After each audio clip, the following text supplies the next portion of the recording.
आज अष्टम दिन में महागौरी की पूजा होती है। यहां विराजमान पंडाल में बाहर उपस्थित अथवा संस्कार टीवी चैनल के माध्यम से जो भी कथा सुन रहे, सुनो। आज की पूजा नवरात्रि में अष्टमी को महागौरी की पूजा होती है। किसकी पूजा होती है? महागौरी। अच्छा ये भैया महागौरी कौन है? बरहु शंभुनाथा रहूं कुंवारी। मां पार्वती जी का संकल्प था, हम विवाह करेंगे तो भगवान विश्वनाथ से करेंगे, भोले बाबा से, वरना ऐसे ही रहेंगे। सबने समझाया, पिताजी ने समझाया, काय को परेशान हो रही हो बेफिजूली में, हम बढ़िया वर देखेंगे, तुम्हारे मन का विवाह करेंगे भव्य, पर शंकर जी के चक्कर में ना पड़ो। नहीं मानी पार्वती जी। सप्त ऋषियों ने समझाया, नहीं मानी पार्वती जी। यहां तक कि स्वयं भोले बाबा ने समझाया, नहीं मानी। तप करते करते पार्वती जी के देह पर धूल चढ़ गई, उमा की देह पर धूल चढ़ गई, शरीर काला पड़ गया, पूरे शरीर में रक्त के ऊपर त्वचा, त्वचा के ऊपर धूल। भैया पहले ऐसा दिखाई पड़ता था भगवती का स्वरूप, मां पार्वती का, कि दूर से यदि देखो तो बड़ी धवल देह दिखाई पड़ती थी, पर जब से तप पर बैठी इनका स्व का शरीर तो ढक गया, धूल का तन बन गया पूरा। मिट्टी के छोटे छोटे कणों ने पूरे रोमकूपों को भर दिया, रोमों को भर दिया, बालों को भर दिया, मानो काला स्वरूप पड़ गया हो ऐसी दिखाई पड़ने लगी। पर काली है नहीं, स्वरूप जरूर काली का है, पर तन उनका काला नहीं है। पर तप करते करते जब रक्त के कण शरीर पर पड़ गए तो दूर से काल स्वरूप में श्याम वर्ण में दिखाई पड़ने लगी। भयंकर धूल के कण रोमकूपों को, छिद्रों को भर दिए। तब भगवती का जो मूल स्वरूप था वो छिप गया। और कितनी अच्छी बात है यहां देखो, भगवान की शरण में जाकर अपने अस्तित्व को मिटा देने पर ही परमात्मा की प्राप्ति होती है। गुरु की शरण में, भगवान की शरण में यदि आप जाओ और अपने स्वरूप को मिटा ना पाओ, अपने देहाभिमान को मिटा ना पाओ, अपने अहम को मिटा ना पाओ, तो भगवत प्राप्ति असंभव है। मानो भगवती पार्वती ये संदेश देना चाहती हो कि जब भी परमात्मा, पूर्ण परब्रह्म परमात्मा को प्राप्त करना है, तब स्व का अहम और देहाभिमान दोनों का परित्याग करके बैठना पड़ेगा, तभी महादेव प्रकट होंगे।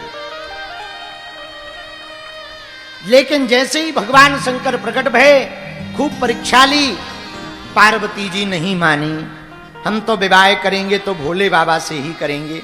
तो भगवान शंकर डमरू त्रिशूल लेकर के प्रकट हो गए। हर हर देवी जी तुम हमारी परीक्षा में पास हो। तो पार्वती जी बोली, महाराज एक बात बताओ, आपने हमारी परीक्षा क्यों ली? शंकर जी बोले, हमने बदला लिया है। पार्वती जी बोली, कौन सा बदला? बोले, वाह, जब तुम सती थी तो तुमने हमारे प्रभु राम की परीक्षा ली थी सीता बनकर, अब तुम पार्वती बनकर आई तो हमने तुम्हारी परीक्षा ली के योग्य हो के नहीं। बदला चुक गया, अब तुमसे हम विवाह कर सकते हैं। महाराज जय हो आपकी। अब तैयार हो गई भगवती भी। भगवान शंकर ने कहा, देह तो आपकी छिप गई, थोड़ी देर रुको। अपनी जटाओं से गंगा जी को स्मरण किया भगवान शंकर ने, एक अंजलि में गंगा जी को लिया, एक छींटा मारा, पूरे रेत के कण धुल गए, रोमकूप एकदम धवल हो गए, तन एकदम धवल हो गया, शरीर एकदम गौरांग हो गया। भगवान शंकर का भी स्वरूप कैसा? कर्पूर गौरम करुणावतारम संसार सारम। भगवान शंकर का स्वरूप ही कर्पूर की तरह है, उनका स्वरूप एकदम धवल है। और गंगा जी के निर्माल्य के कारण भगवती पार्वती का स्वरूप जो रेत के कणों में छिप गया था, पार्वती जी का जो दिव्य तेज था, जो धवल देह थी, गंगा जी का शरीर पर तन पर जैसे स्पर्श पड़ा, भगवती का स्वरूप भी धवल हो गया, एकदम चमकने लगा, एकदम ऐसे चमकने लगा जैसे कोई दूध की नदियां खड़ी हुई हो, चलती फिरती। ऐसी धवल देह को ही महागौरी कहा गया है। भगवान शंकर गौरांग है। कर्पूर गौरम करुणावतारम संसार सारम भुजगेंद्र हारम। तो भगवान शंकर का स्वरूप कर्पूर की तरह है, धवल देह है, तो वो गौरांग है। लेकिन ये महागौरी क्यों? बोले सुनो, ये शक्ति है, और दूसरा एक तो तपस्या का तेज, ऊपर से हिमवान के घर पर प्रकट हुई। तो देखो, वही जो ठंडे प्रदेशों में रहता है वो गोरा रहता है, रहता क्या नहीं? अपने देश में अंग्रेज आते हैं, उनकी गोरी चमड़ी रहती, क्यों रहती है बताओ? वहां सूर्य तेज नहीं है, इसलिए उनकी चमड़ी जलती नहीं है। जलती नहीं है तो बड़े गोरे नारे रहते हैं। अच्छा, बल्कि उनको लगता है कि खराब है। और भारतीयों की एक विचित्र आदत है, 100 भारतीय बैठे हों, एक गोरी चमड़ी का अंग्रेज बैठा हो, सबकी नजर उसी पर रहती। हाँ, ये भारतीयों की बहुत विचित्र आदत है। एक अंग्रेज बैठ जाए, आ रहा बोले देखो तो गुरुजी के अंग्रेज चेला है। अच्छा, 100 भारतीय चेला हैं, वो कोई नहीं देखा था, एक गोरा चेला हो जाए, आहा देखो तो मानव अंग्रेज प्रमाण पत्र देते हो। ये हाल है। तो गोरे क्यों रहते हैं? क्योंकि उनके तन पर सूर्य की रोशनी ज्यादा तेज नहीं पड़ती, इसलिए शरीर उनका धवल रहता है। पर बुरा न मानना, तन गोरा तो बहुत लोगों का है, मन किसी किसी का गोरा होता है। हमने एक दिन का वीडियो में कहा था, काले नांग से ज्यादा काला मन वाला खतरनाक होता है। काला नांग तो दिखाई भी पड़ता है कि भैया ये काला है, काटेगा, बच लो। काले नांग से ज्यादा काला मन वाला आदमी खतरनाक होता है। बहुत लोगों की चमड़ी तो इतनी गोरी है और मन इतना कालो है कि पूरी अमावस्या बनी धरी। हाँ, ऐसे लोगों से सावधान रहना जिनका मन काला होगा। अब आप कहो महाराज हम कैसे पता करें कि इनका मन काला है? जिनकी कथनी और करनी अलग अलग हो, समझ जाना जे काले मन वाले। नहीं आई समझ में? आई समझ में? आई समझ में? नहीं, सुनो, जो कहें कुछ और करें कुछ और, समझ जाना वही काले मन वाले। और जो जो कहें वही करें, समझ जाना ये पक्का आदमी। तो पार्वती जी का धवल देह क्यों? एक तो भगवती साक्षात पराम्बा है, दूसरा हिमवान के घर पर प्रकट हुई इसलिए, तीसरा तप में तन और मन दोनों चमकते। ये तप का प्रभाव है। भाई सोना जितना आगी में रखोगे उतना ही तो चमकेगा। तो जैसे सोना अग्नि में रखने पर चमकता है, वैसे ही मन भी भगवती या पराम्बा या शिव जिस भी भगवान की तपस्या करें, उनकी तपस्या करने से मन भी चमकता है। तो एक तो हिमवान के घर पर प्रकट, दूसरा पराम्बा, तीसरा तप में तपी हुई, चौथा पूर्व जन्म से ही भगवान शंकर की अर्धांगिनी। तो वो तो धवल देह यही है। तो शंकर जी तो केवल गौरांग हैं, धवल देहधारी हैं, लेकिन भगवती पार्वती माता बोले महागौरी च अष्टमम। ये महागौरांग हैं, इनका स्वरूप बहुत गौरवर्णीय है, गौरांगमयी है। गौरी का एक अर्थ ये भी होता, दूसरा भी सुनो। हमारे पूज्य पटेरिया जी बहुत अच्छी बात एक कहते थे, बहुत दिनों तक वो हमारे साथ रहे। वो कहते थे भगवती का जो 8वां रूप है महागौरी का, वो बड़ा अभूतपूर्व है।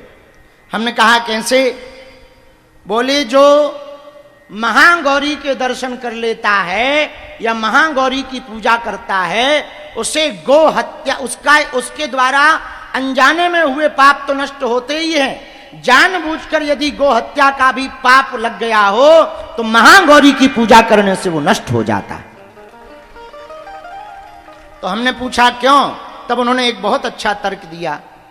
बोले शास्त्री जी, क्योंकि महागौरी तप की देवी हैं, ये तप करके महागौरी बनी है, साधना करके महागौरी बनी है, और जो अपने आप को साध करके साधना करके ब्रह्म को प्राप्त करता है वो पुरुषार्थी भी कहलाता और प्रसादी भी कहलाता। पुरुषार्थ के बल पर जो परमात्मा को प्राप्त करता है उसके तप का कोई दूसरा तोड़ नहीं हो सकता है। तो महागौरी बाल्य स्वरूपा है, इनकी 8 भुजाएं हैं। कितनी भुजाएं हैं? बोलो बोलो। 8। अच्छा, इनको महागौरी क्यों कहा? गौरांग वर्ण के कारण। लेकिन इनको महागौरी दूसरा कारण क्यों कहा? बोले इनकी आयु 8 वर्ष है। कितनी वर्ष है? बोलो बोलो। 8 वर्ष की भगवती की आज पूजा होती है। और जो अष्टवें दिन महागौरी की पूजा बड़े भाव पूर्वक विधि पूर्वक करता है, तो जैसे पार्वती जी की मनोवांछित इच्छा पूर्ण हुई, वैसे ही साधक की भी मनोइच्छित इच्छा पूर्ण होती है। बोलो सीताराम, जोर से बोलो। अष्टमी का बड़ा महत्व है। कहा हो? अच्छा, बारिश आ गई, चलो कथा सफल हो गई। वैसे इस साल तो 9 दिन बरसी, तो 9 दिन सफल है। आज तो हमारे यजमान जी के माता पिताजी भी आए हैं, अजय राय जी के। इनकी माता जी बहुत अच्छे भजन गाती हैं। हम जब गए थे तब हॉस्पिटल से आई थी, जब हम घर गए थे गोपालगंज कथा सुनाने गए तो कुशीनगर इनके घर गए, तो ये बढ़िया देवी के भजन सुनाती हैं। बाद में टाइम मिलेगा तो एक सुनेंगे तुमसे। माता रानी के बढ़िया भजन सुनाती हैं। इनके माता पिताजी भी आए, बहुत अच्छी बात है। देखो, ऐसे पूत होने चाहिए। इनको पूत नहीं कहते, इनको सपूत कहते हैं। क्या कहते हैं? जोर से बोलो। ये पूत नहीं है, सपूत हैं। लेकिन कुछ ऐसे होते हैं कि माता पिता कथा सुन रहे हो तो बंद करवा देते, वो कपूत हैं। आओ आओ, खुद तो पूजा पाठ करते नहीं, यदि कोई कर रहा हो तो बंद करवा देते, समझ जाना वो कपूत है। सपूत कौन है? हैं? जो कहा चल रहा हो। तो एक काम कर, आगे के लगे नक्कटा मूसा चंदा, बाहर बैठ जा।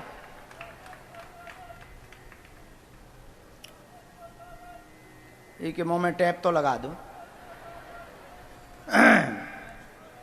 हम राम राम राम राम, बैठ लो।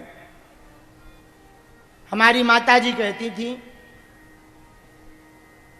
पूत कपूत तो काधन संचय, और पूत सपूत तो काधन संचय। बोले पूत कपूत है, बुरा है, तो क्या धन कमा के देना, और पूत यदि सपूत है, अच्छा है, तो भी क्या धन कमा के देना, अपने आप कमा लेगा। तो धन्य हैं ऐसे बालक जो पूत नहीं सपूत कहलाते, जो अपने माता पिता का नाम रोशन करते हैं। ऐसे पुत्र और बेटियां और बेटा धन्य हैं जो अपने माता पिता का नाम रोशन करते। बोलो सीताराम, जोर से बोलो, और जोर से बोलो। तो देखो, आज महागौरी की पूजा होती है 8वें दिन। किसकी होती है? महागौरी की। आज के दिन भगवती की पूजा बाल्य स्वरूप की जाती है। अष्टभुजाधारी, 8 वर्ष की आयु, धवल देह। और आज के दिन जो छोटी बेटियों का पूजन करके भोजन कराता है देवी रूप में, उन पर महागौरी देवी की विशेष अनुकंपा होती है। लेकिन एक बात हम कहना चाह रहे, पूछो क्या? जोर से पूछो। आप बेटियों को कन्या नवरात्रि में कन्या भोज के बाद पैसा देना, भोजन के बाद या ना देना, पर उनकी रक्षा का वचन जरूर दे देना। इससे बढ़िया कन्या पूजन नहीं होगा, इससे बढ़िया देवी पूजा नहीं होगी। और दूसरी बात सुनो,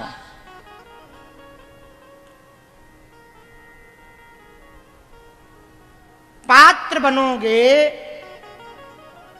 तो आप कहीं भी रहोगे, देवी पंडाल में पहुंच पाओ ना पहुंच पाओ, दुर्गा जी का मंत्र जप पाओ ना जप पाओ, पूजा कर पाओ ना कर पाओ, यदि आपके मन में पात्रता रहेगी, सुपात्रता रहेगी, भगवत स्मरण रहेगा, तो आपके ऊपर अवश्यमेव भगवती की कृपा होगी, बिना देवी पंडाल में जाए हुए।